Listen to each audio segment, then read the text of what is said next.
dear beloved, Boss Mike, Cervera! Ang 60 Mga kababayan, eto na nga, nagpahayag na ang Department of Justice, DOJ, na eto na nga si Digong ay talagang pinagugulong na ang mga kaso para masampahan ng kaso si Digong, mga kababayan. Kaya nga mga kababayan, alam nyo, maraming nagtatanong, bakit daw ba napakatagal netong mga pagsasampa ng kaso sa mga Duterte? Alam nyo mga kababayan, kung hindi nyo na itatanong, ganyan talaga sa politika. Gumugulong na ang 60 araw ng Task Force EJK o Extrajudicial Killings sa Department of Justice para sa case build-up sa mga pagpatay noong gyera kontra droga ng Administrasyong Duterte. Kasama po sa mga iniimbestigahan si mismong dating Pangulong Rodrigo Duterte kasunod ng kanyang mga inamin sa pagdinig ng House Quad Committee. Nako, yan na nga mga kababayan. Kita nyo? Kita nyo, gumugulong na. Lahat ng kaso, gugulong yan. Ang hihintayin na lang, warrant of arrest. Kaya kailangan, pag dinimanda ka, Digong, at sa lahat ng dinidimanda, kailangan, pag natanggap ang subpoena, dumalo ka. Kasi kapag hindi, ang kasunod niyan, nako, warrant of arrest yan. Aarestuhin ka, tapos ikukulong ka, tapos magbe-bail ka. Diba? Depende yan kung gaano karami, ha? Siyempre kung si Digong, maraming pera yan. Paano kung wala kang pera? Tapos, yung ipang papiyansa mo, ipapamalimos mo pa. Nako! Lagot na. Diba, TJR? Kaya mga kababayan, hindi basta-basta. Tuloy. Kasama po sa mga iniimbestigahan si mismong dating Pangulong Rodrigo Duterte. Ayan na nga ba sinabi ko Edwin Menes Ayan di ba? Eduardo Fernandez, Samuel Ignacio, Alma Pucan. Eto na. Kasama pala si Digong talaga. Walang problema yun. Maraming pang piyansa yun. Kaya lang ang problema mga kababayan, kung ang maikaso, walang piyansa. Ibig sabihin mga kababayan, pag walang piyansa, diretso kulungan. Di ba? Tuloy. Kasunod ng kanyang mga inamin sa pagdinig ng House Quad Committee. Nako, inamin. Kita nyo? Kaya kailangan mga kababayan, hinay-hinay lang. Kung kayo ay magsasalita, lalong-lalo na kapag naka-live. Diba? Sa pagdinig sa Quadcom. Naka-live ka. Siyempre, ang daming camera. At ang daming mga vlogger na nakabantay sa'yo, Digong. Kaya kailangan, pagkakaharap ka sa camera, ganyan, dapat, hinay-hinay lang. Kailangan alam mo yung limitasyon mo. Yung sinasabi nilang matalino, si Digonyo, teka muna. Kung matalino talaga si Digong, bakit hindi niya alam yung kanyang limitasyon? Di ba't maraming ganon? Di ba? Si Gina Inglet, Mami, nandyan na. Narinig niyo yung sinabi ko? Si Digong, mga kababayan, hindi ako naniniwalang matalino yon. Kasi mga kababayan, salita lang na salita yon. Pero mo sa harap ng camera at sa harap ng maraming chismosa at chismosa, abay umaaming ka't salita ka ng salita ng mga salitang hindi naman, hindi naman totoo. O di kaya umaming ka ng mga katotohanan na ginawa mo.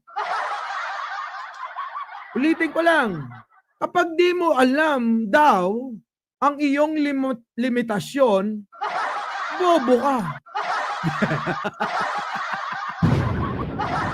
Bobo ka. Ganon, di ba? Mga kababayan! Oh. Tuloy! Balitang hatid ni Salima Refran. Kayo mismo ba pumatay? Oh, mami ka, Tigong. Kasi yung mga DDS dito na mga pro-China, galit na galit sila. Hindi ko ba alam kung ano yung nasasabi ko at sila'y nagdaramdam. Moira Simpson, isa ka pa. Era Ramos. Opo, sa inyo po, jury. O, naimbag nga, bigat kada kayo amin na po. Jude Ponce, ha? Susan Mayor, Alain Arsenas. Opo, sa inyo pong lahat. O, kita nyo, Digong, umamin ka na. Ako, marami. Mga 6 o 7. Katuwang Ayan, no, mga kababayan, umamin, no. Oh, ayan ha, umamin. O, sige, tuloy. ng Task Force EJK ang NBI at PNP sa pagkalap at Sabi ni Mede, Pilares, wala ba kayong balak ipagtanggol ang Congress sa pambabastos ni Sara? Bugbog na nga, boss. Bugbog na sa amin yan si Sara. Halos hindi na nga makabangon at hindi makapagpakita. Di ba, Jonet De Vera, Leslie Hermosa, Ron 73. Nabugbog na si Sara, boss. Sa totoo lang, isang buwan halos na binanatan natin yan sa mga tarantaduhan niya. Diba? Tuloy. suri ng ebidensya habang nakikipag-ugnayan na rin ang task force sa Quadcom ng Kamara, mga komite ng Senado at sa Commission on Human Rights para sa resulta.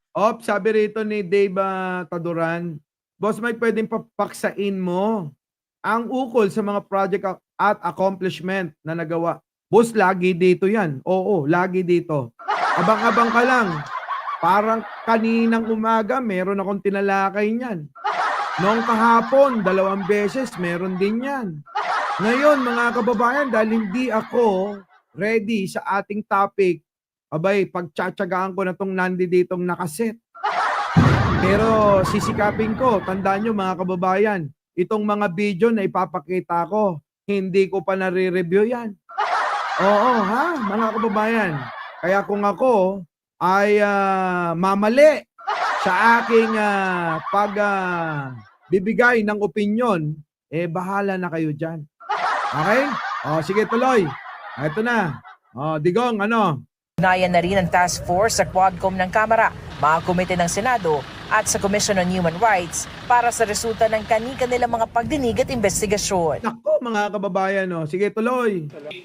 Para malaman natin kung ano man ang pwedeng masundan, kung ano man yung pwedeng isampa at kung ano yung pagka may mga kasong pwede nang or ripe na ba yan ay pwede nang isampa sa preliminary investigation before the prosecution service ng Department of Justice. Nako, yan na. Ayon mismo kay Justice Secretary Remulla, tinitingnan na ang posibleng pagpapaharap kay Duterte sa paglabag sa RA 9851 o International Humanitarian Law, Genocide, and other crimes against humanity. Ayon sa Commission on Human Rights, sa 3 krimen na nakasaad sa RA 9851, ang other crimes against humanity ang maaari raw gamitin sa mga nasa likod ng giyera kontra droga. Nako! Pero naniniwala ang CHR na hindi ito sapat para mapanagot ang mga ito. Sabi ng Center Ano dapat? Hindi sapat, ano dapat? for International Law o CENTER-Law, isang human rights and public interest advocate group, kung sakali, ngayon lang daw may magdedemanda sa ilalim ng RA 9851. Nako, ngayon lang pala yan. Sige, tuloy. Pero ang pagkakaroon ng paglilitis sa lokal na korte laban kay Duterte kaugnay sa crimes against humanity, may implikasyon sa ginagawang investigasyon naman ng International Criminal Court kay Duterte sa kaparehong reklamo. Nako! Kala ko ba wala na ito? Analisa Escoto. Kala ko ba wala na Danilo Banta? Bakit nandito pa rin Resilin? Tuloy. For the period na member tayo ng ICC, Nako, yan na nga ba yung pinipilitan ng mga joint ballots Pinagpipilitan ito ng mga mahal na mahal nating DDS. Love you, mami ko. Diba, Edita Sapdin. Pinagpipilitan nila na wala na daw kinalaman At wala na daw jurisdiction ang ICC dito sa ating bansa. At ilang beses na rin natin paniliwanag na hindi naman yung pagiging nung mula nung mawala tayo, kundi nung mula nung naging membro tayo at mula nung nawala tayo. Yung sakop nun, mga kababayan, paulit-ulit na lang to, abay pwedeng panghimasukan ng ICC yan. Gets nyo na? Sige, tuloy. Magkakaroon ng overlap, magkakaroon ng duplication. And ang mangyayari yan, if there's really going to be a genuine prosecution domestically, there's a possibility na isuspend ng ICC yung kanyang ongoing investigation. Naku, kala ko ba, ano na yan? Ito yung malagi nila sinasabi. Minsan kasi si Pangulong Bongbong eh. Diba? Minsan si Pangulong Bongbong, mga kababayan, alam nyo, yung sinasabi niyan, minsan parang iba yung nangyayari eh. Diba? Parang iba yung nangyayari. Tuloy. Kaya ngayon mga kababayan, yung sinasabi nila na, sabi nga ni, Ngagba. Diba? Ganun sila. Sabi ni Ngagba, hindi na nga daw papasukin ng ICC. Kasi okay naman daw yung justice system dito sa ating bansa. Para sa amparaw. Ganyan yung ginagamit nila. Kita nyo, kung buskahan nila o alipustahin si Pangulong Bongbong, ano-ano sinasabi nila, ginagamit din pala nila yung opinion nung mama. Di ba? Le Marian Campos, Gico 23, Rubico Raming. Tapos ginagamit din pala yung sinasabi. Nagkamali sila mga kababayan. Bakit? Itong si Pangulong Bongbong Marcos, minsan meron ding tinatago na hindi natin alam. Jopro, di ba? Sige, tuloy. Para di raw yan mangyari, pwedeng iiwas ang gobyerno mga petsa ng sakop ng kanilang investigasyon. Pwede rin daw sakupin ng investigasyon ang mga opisyal ng pulisyan na nagpatupad ng anti-drug war. So, lahat naman dapat pati si Bato. Number 1 dyan, yung dating PNP chief na si Bato. Di ba, Kelvin Oloroso? Estrella Molino. Nandyan na, Brenda Borton. Di ba, Shoni De Guzman? Eileen Arcenas. Nako. So the ball is in the court of the Marcos administration, no? You are being mocked by the former president. Correct! Sabi niya mismo, ang tagal-tagal nga nitong DOJ hanggang ngayon wala pa akong kaso. Parang talagang Huwag kang mag-alala, Digong. Dahil kasama yan sa programa kung paano ka ibabaon. Diba, mga kababayan? Masyado kang nagmamadali, Digong. Tulad ng mga alipores mong dumadayo pa roon at dumadayo pa rito. Pero mga kababayan, handaan nyo, hindi mapapasaan. Mapupunta rin tayo dyan. Diba? Philip Marin, Telma Clavicelia, Cora Vidal, shoutout sa inyo. Danilo Banta, Chris Angel, Nestor Cabatuan, tuloy. Maripe Palisok, nandyan na. Tuloy. Si Regina Minorca. Mga kababayan, kailangan dahan-dahanin yan. Kasi baka mamaya makalimutan ni George Tapia yan. Sama nyo na si TGR, at saka SpongeBob, tsaka si Cherry Gandalia, Princess D, R.R. Jem, ML Erla Grimas. Yung mga yan, makakalimutan nila agad yan. Kaya ang pinakamaganda dyan, Mami Gina Inglit, dahan-dahanin yan. Tulad ng ginawa nila sa pagbibintang nila ng fake video ni Pangulo na halos 3 taon na isinubo sa inyo. Pachuchay, Randy Gorospe. Pero ang pagkakaiba rito, etong kay Digunyo, sure bolto. Walang fake news dito. Yung kanilang fake video, maliwanag pa sa ulo ni Bato. peke yung video. Diba? Judy RD? Oh. Yun yung mga kababayan. Kaya huwag kayong magtataka kung medyo matagal itong prosesong ginagawa ng gobyerno.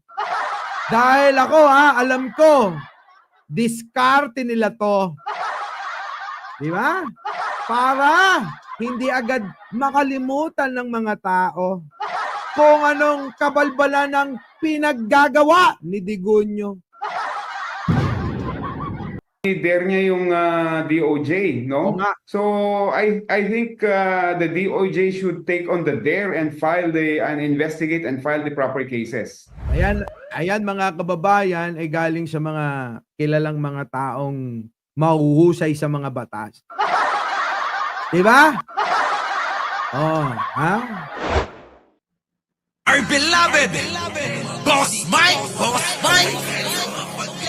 Cervera.